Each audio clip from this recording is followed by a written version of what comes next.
I'm Eileen, and this is my son, Owen. Owen home. Owen Holmes. And this is my daughter, Ireland. Ireland home. Ireland. Mommy home. Mommy Holmes and Ireland Holmes. I'm right here. And you're from Bel Air. Yes. You've got beautiful hair. And Dad right here. Thank you. And Daddy's from Bel Air? Yeah. Yes. So who's injured? Owen is. I Okay. have, At Ireland. at Abingdon, yes. I have 4 children, and my oldest 2 were vaxxed on time. You and too. seemed to be relatively healthy, all things considered. And I took Owen to the very same pediatrician that I had gone to with my older sons, and he received his 4-month vaccines, and Let's within go. an hour and a half had a terrible reaction. He had 104 fever. He started to shake uncontrollably, and he had the highest pitch, god-awful scream that I have ever heard.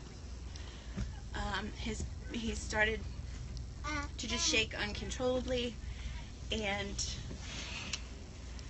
we couldn't do anything. We called the pediatrician, and I had been at the pediatrician at this point with both of my older children for over 18 years combined, with the 2 of them. And she said, "Oh, this is normal, give him Tylenol."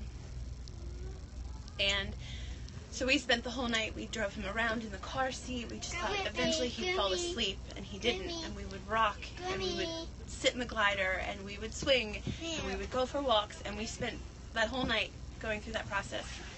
And by the next day, I was exhausted, and Owen was almost limp. He had no energy. No.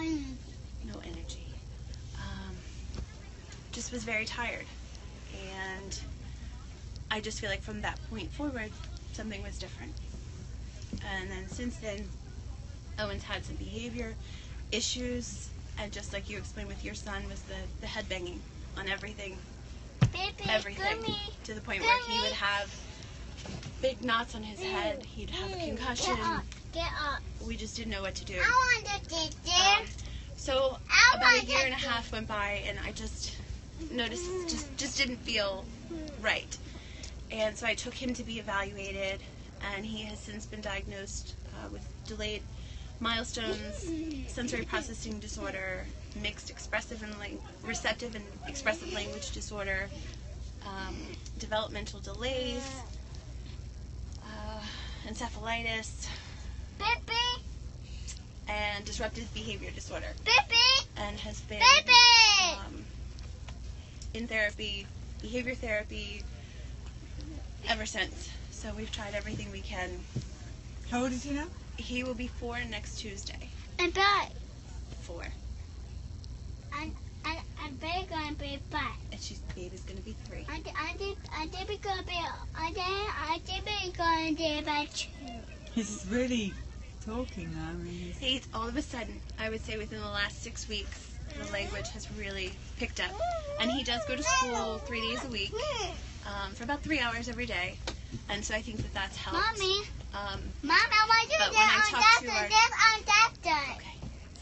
Come on. When I talked to the doctor at Kennedy Krieger, Mommy. the neurologist, he told me Mommy. that there's no way that I could blame this on the vaccines, because I had stopped vaccinating at 4 months. So he said all of the issues that we have can't possibly be blamed on vaccines.